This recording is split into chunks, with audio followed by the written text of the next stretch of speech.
Welcome to Mostly Speakers. Before you stands a basic looking black metal box with a red on-off switch. This is the ADCOM power amplifier model GFA-555, the original version. I'm going to give you a short tour of the features outside and in. This will not take long as it is very basic. Below the ADCOM logo is the red power switch. This switch has been replaced as the original would have been black. Next to it is the power LED. Across from that is distortion alert LEDs. That's it for the front features. I told you this would be very basic, but we can't forget that classic mid-1980s styling of the front metal plate. Now let's take a look at the back and see what features it has there. Very basic here too, just 4 large heat sinks and then the input-output panel in the center.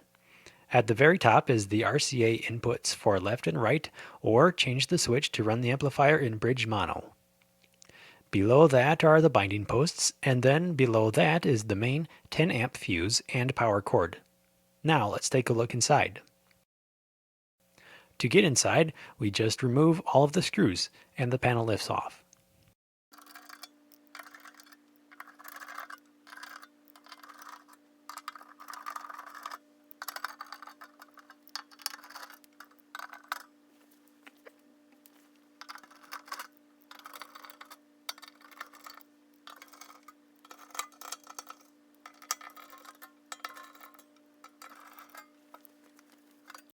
Here we see a fairly sparse amplifier as far as features, but loaded with lots of power, starting with the 700 volt amp transformer and then the 60,000 microfarads of capacitors. At the back center is the input preamplifier board, which has 1 potentiometer per channel. These adjust the bias settings. Each of the 4 driver boards are actually quite small, primarily having 4 resistors and 4 Toshiba transistors. The basic case design is rather clever actually. Each output board is attached to a separate heatsink which is screwed to the top and bottom of the case. This makes removal of the boards very easy for in-depth service work, should it be required. However, this amplifier only has 2 blown fuses, which are easy to replace, and I will show you that now.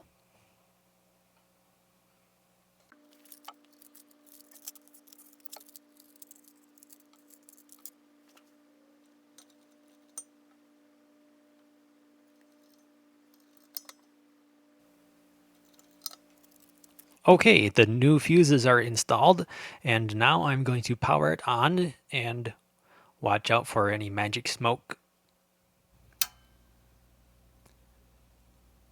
Well, that was really quite uneventful. Nothing bad happened, and so I am going to consult the service manual, and I will return once I have figured out the proper procedure of adjusting the bias. Well, I spent some time reading the service manual, as well as watching a couple YouTube videos.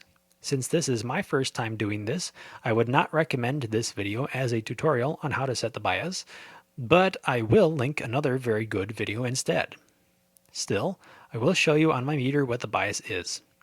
Actually, I have been running the amp for a while, so the bias will be coming back down to where I set it at 16 millivolts per channel. But I'm just going to hook up to a channel here and watch my meter. So we have bias. Now I've been running the amplifier for a little while, so the bias is going to be high actually, but when I first set it up, the bias was at 16. So when I shut it down and test it again later, I'll check it to be sure. So 23 millivolts on that channel. And about 20 on this channel. Well, that is going to conclude this short tour of my ADCOM 555 amplifier. I'm going to do some cosmetic repairs to the paint later, and then I will be putting this to use in my home theater amplifier rack. This is the first amplifier which introduced me to a truly audiophile type music experience. The amplifier can make any speaker, even inexpensive ones like I'm using here, to test with sound amazing. the amplifier is transparent. That means that it doesn't change the sound of the music in any way, but it simply makes it louder. It was the first amplifier that made me stop and go, wow, that sounds really good. If you like this video, please help out my channel by giving the video a thumbs up and by subscribing and maybe even leave a comment. I have lots more tour or repair videos coming up like this of other vintage home and pro audio. So stay tuned, and until next time, thanks for watching.